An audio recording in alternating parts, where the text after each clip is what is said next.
Hello educators and lifelong learners, welcome to the KTA Lounge where we learn, share, and inspire. Saya Pascalina dan hari ini adalah episode yang keempat dari The KTA Lounge. Dan hari ini saya sudah kedatangan seorang tamu yang istimewa, seorang yang sangat spesial, dan saya akan menyambut tamu saya hari ini. Halo Mr. Afri. Halo Miss In, apa kabar? Baik, Mr. Afri gimana? I'm good.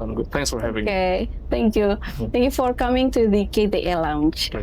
Jadi Sobat KTA, hari ini kita akan membahas hal yang sangat menarik, yaitu tentang public speaking untuk khususnya para guru dan educators. That's why we're having Mr. Afri here. Dan kita akan mulai. Let's get it started.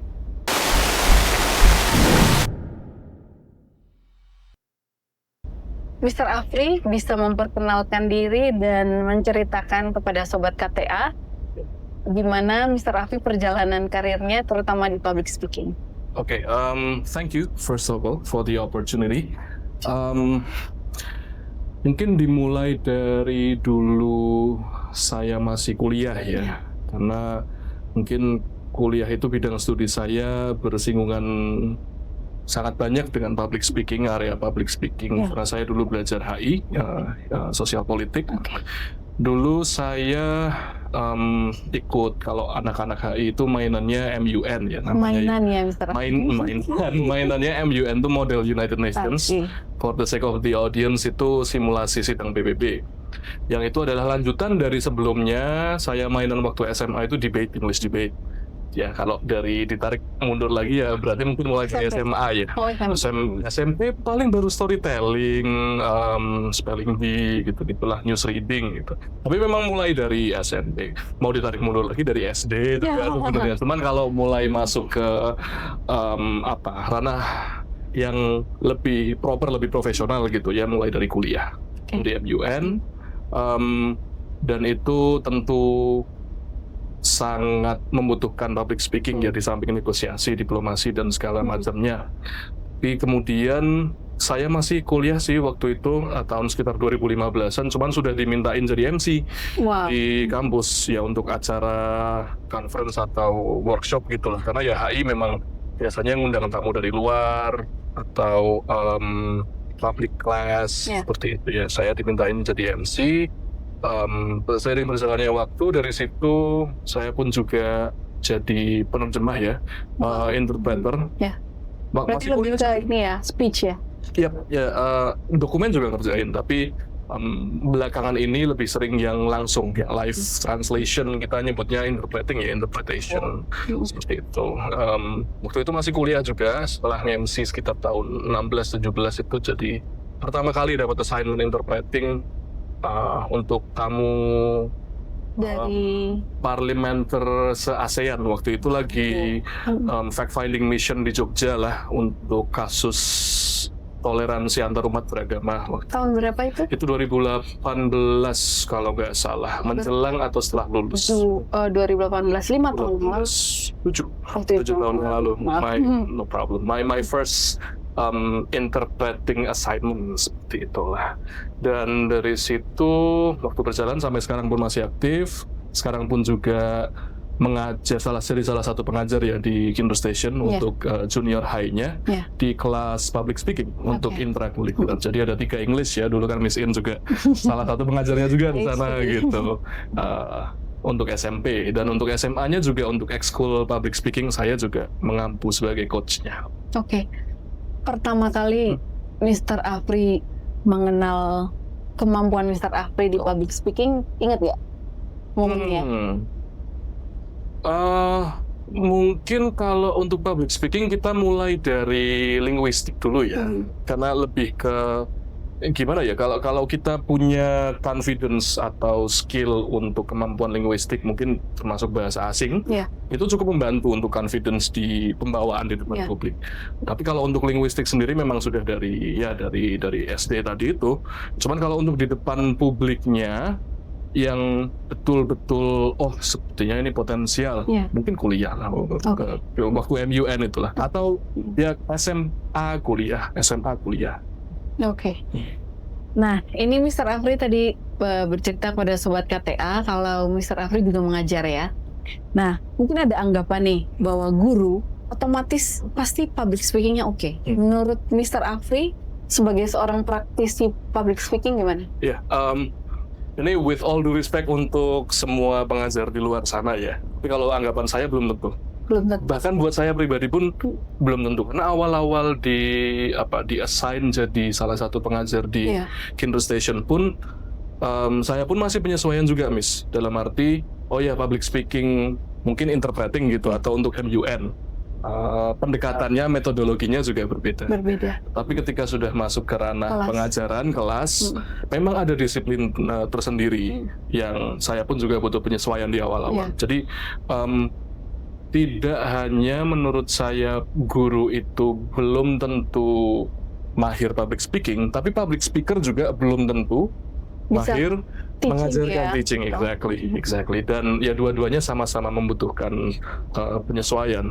Tapi kalau untuk tenaga pengajar sendiri, menurut saya esensial untuk memiliki kemampuan public speaking, terutama yang linguistik ya, maksudnya bahasa Inggris, bahasa Indonesia, bahasa Jawa, walaupun tidak terbatas ke cuman linguistik saja, guru sosial, ilmu sosial terutama juga relevan. Tapi pun yang ilmu eksak, ya bisalah menggunakan skillnya public speaking juga di kelas untuk saya buat intermezzo ke murid-muridnya supaya lebih engaging kelasnya. Oke. Lalu menurut Mr. Afri, bagaimana kemampuan public speaking ini bisa memperkuat identitas dan peran profesional seorang guru di kelas maupun di luar kelas? Oke. Mungkin lebih dari pengalaman pribadi saya ya, terbatas dari pengalaman pribadi saya, Miss. Kalau pembawaan ngajarnya engaging, participatory gitu dengan muridnya juga biasanya lebih antusias. Tentu yang pertama itu sebenarnya memudahkan pekerjaan guru. Ya karena guru pengajar kan juga gimana ya, rasanya kayak gemes saja kan kalau lagi ngajar nggak diperhatiin, atau muridnya main HP sendiri, yang kecolongan masih boleh pegang HP di kelas, atau mainan sendiri sama teman-temannya. Tapi kalau untuk di luar sekolah, dalam arti di luar ranah akademis untuk pengajar sendiri, mungkin potensinya jadi ke arah MCing. Oh ya, berarti profesi selain guru. Profesi selain guru, karena ya saya di sekolah juga Miss tahu sekolah dari waktu ke waktu di momen tertentu, misalkan open house kemarin Kinder Station atau biasanya graduation gitu, saya juga dimintain tolong jadi MC. Ya, gitulah.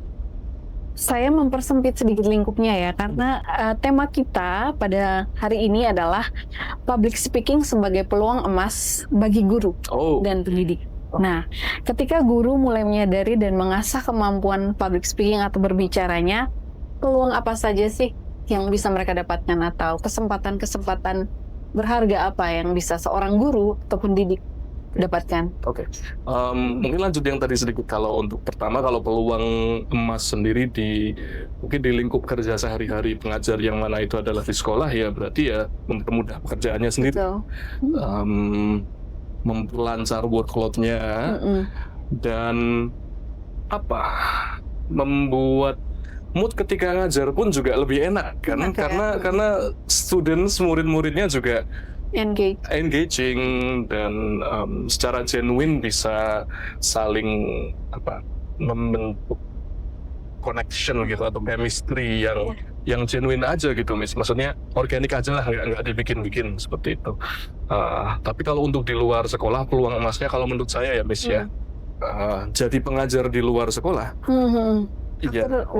After work hours, maksudnya tidak hanya terbatas jadi guru privat, tapi mungkin di bidangnya sendiri dia juga ke peer-nya, maksudnya sesama guru yang mungkin memang merasa si individu ini memiliki kelebihan di public speaking, yang itu bisa mensupport pekerjaannya di ranah pengajaran, di edukasi seperti itu, atau ya itu tadi MC. Iya. Kira-kira menurut pengalaman Mr. Afri, apa hal-hal yang bisa membantu? Nggak cuma guru, nggak cuma educators, tapi mungkin semua sobat KTA ya. Mereka bisa meningkatkan public speaking, setidaknya hal-hal praktikal? Oke, hal-hal praktikal tentu kalau menurut saya first and foremost itu confidence. Oke. Jelas confidence-nya harus diasah. Karena kalau untuk linguistik sendiri, walaupun untuk guru linguistik specifically ya kita sendiri tahu asalkan dua individu atau dua kelompok yang sedang berinteraksi itu bisa saling memahami, berarti kan bahasa itu sudah terpenuhi. Maksudnya tugas dari bahasa linguistik itu sudah terpenuhi untuk membuat dua pihak itu saling memahami. Tapi kalau untuk confidence, ketika kita tahu apa yang kita ingin ucapkan, tapi kita nggak pede, ya nggak akan keluar. Jadi menurut saya lebih ke confidence dan tentu jam terbang juga. Karena bukan berarti saya di sini ngaku punya jam terbang yang gimana ya, bisa. Tapi lebih memang kalau saya sendiri juga jujur awal-awal dulu ya masih ada nervousnya, masih ada blibetnya, tapi lama kelamaan di satu waktu juga kita menanamkan mindset bahwa belibet sedikit itu nggak masalah kok. Yang penting poin utamanya tersampaikan. Itu akan sangat membantu confidence lagi karena kita nggak overthinking nih. Ketika di depan publik mau ngomong kata yang mana dulu, belibet sedikit toh juga kita bisa bikin pasti bahasa Jawanya itu nyelimur gimana sih? Bisa bikin jokes gitulah, kita jadi bisa bikin jokes sedikit, mencairkan suasana, jadi icebreaker, jadi intermezzo seperti itu. Kalau soal interpreting itu gimana? Ada kiat-kiat atau apa yang bisa di-share ke sobat KTA? Menarik karena interpreting adalah sebuah pekerjaan yang cukup kompleks, saya bisa bilang. Sebagai pelakunya sendiri, maksudnya sebagai praktisi di industri itu. Karena kalau interpreting itu 1 linguistik, 2 confidence, 3 fast thinking. Wah, jadi banget ya. Karena ya kalau interpreting itu ada 2 jenis ya, Miss. Ada yang simultaneous, ada yang konsekutif. Konsekutif itu gantian. Jadi misalkan ada 3 orang nih, Miss In ngomong dulu. Orang yang ini nanti saya bantu terjemahkan. Jadi saya bridging antara Miss In ke individu ini atau sebaliknya. Jadi ngomongnya bergantian. Sementara kalau simultan itu Miss In ngomong, misalkan saya di belakang, biasanya kalau conference atau workshop tuh di ballroom gitu, di belakang ada booth kecil kayak wartel dulu lah, zaman dulu wartel itu. Interpreter kami di dalam situ sambil dengarkan feed dari floor, kami langsung menerjemahkan. Jadi sana ngomong, interpreter juga langsung ngomong, nanti dia dari transmitter di booth console ini akan langsung masuk ke receiver di peserta. Langsung ke itu ya? Langsung ke pesertanya langsung atau pembicara langsung. Jadi, nah kalau untuk public speaking sendiri, untuk di konsekutif yang lebih main gitu, karena kita bayangin di workshop banyak orang nih, terus ada 1 orang ngomong, terus kita di depan semua audiens secara konsekutif menerjemahkan, itu berarti kita ngomong langsung di depan entah siapa ini, pejabat atau NGO atau akademisi, semuanya itu. Kalau simultan mungkin agak lebih tertutup karena di dalam booth, tapi itu pun juga harus melibatkan fast thinking dan confidence-nya juga, karena kalau nggak confidence kita ketinggalan.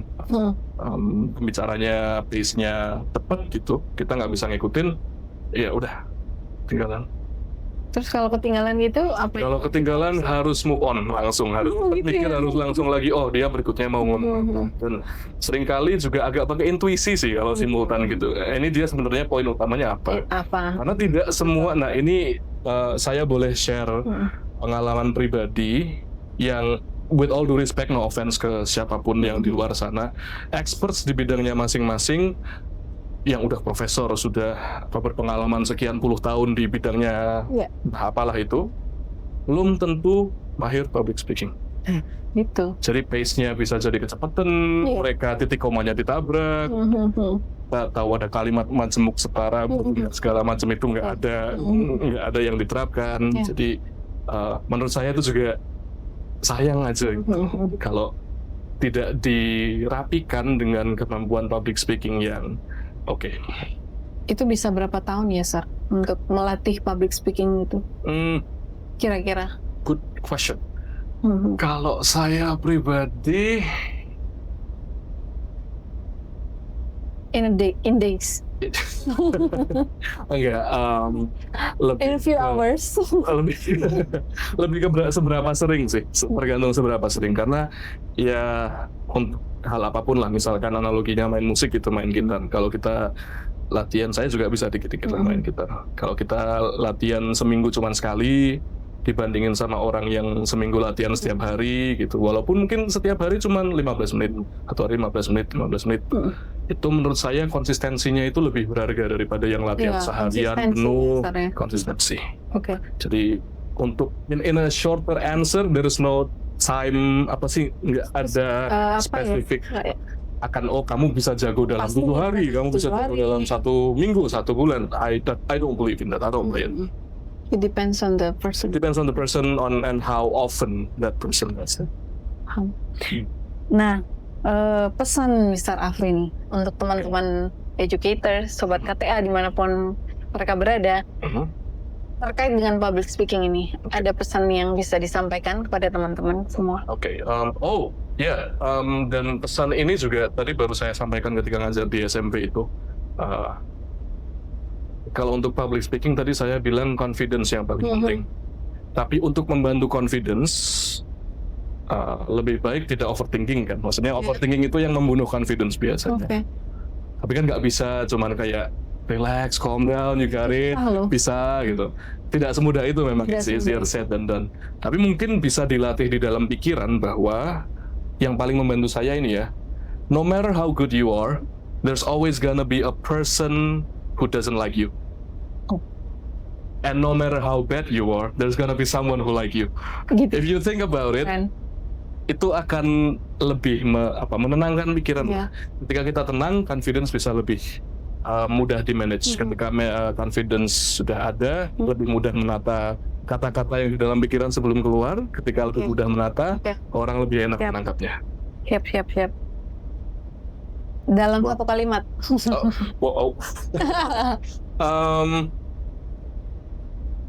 Atau 3 kata deh. 3 kata. Buat sobat KTA. 4 boleh nggak? 4 boleh. 4. Relax, you can do it. 5. Relax, Iya. you can do it. Wih, cool. Or relax, you got this. Itu 4 tuh. 4. Relax, you got this. Alright. Keep repeating that in your mind, you'll be fine. Oke. Dan terbukti ya? I prove it myself. Oke. Yeah. At least for me. Cool. Berarti tepuk tangan sobat KTA buat Mr. Afri. Thank you so much Mr. Afri for sharing with us today. Yes. Pengalaman sharing Mr. Afri menjadi inspirasi buat saya, buat sobat KTA dimanapun berada. Dan sobat KTA, kita punya berita nih, kalau Mr. Afri akan memberikan kelas online Oh ya? tentang ini loh. Nah, kadang public speaking juga untuk apa ya? Untuk memanage crowd gitu, kita juga harus ada kemampuan sedikit practical jokes kayak gitu, atau ya whatever jokes that you think that could help. Ya, jadi Anyway, Miss. Mr. Afri, teman-teman sobat KTA, kita akan mengadakan online class di mana Mr. Afri akan menjadi pendamping atau fasilitator teman-teman sobat KTA dimanapun berada. Kalian bisa gabung dengan online class kita gitu. Yep. Buat teman-teman semua yang hari ini mendengarkan program kita dan terinspirasi dengan episode kita, jangan lupa untuk like, share, comment, and subscribe to our channel. Sekali lagi terima kasih Mr. Afri sudah berbagi dengan kita tentang public speaking, dan kita menantikan kelas online dengan Mr. Afri supaya kita bisa belajar lebih dalam kiat-kiat, tips dan trik untuk public speaking ini sendiri. Okay. My pleasure, and I hope you, the audience and everyone is enjoying this episode as much as they learn from it. Amin. Thank you so much Mr. Afri for your time. Pleasure. Teman-teman, sekian dari Mr. Afri dan dari saya Miss Pascalina. Terima kasih sudah mendengarkan, and see you in the next episode. Goodbye everyone. Which camera? No.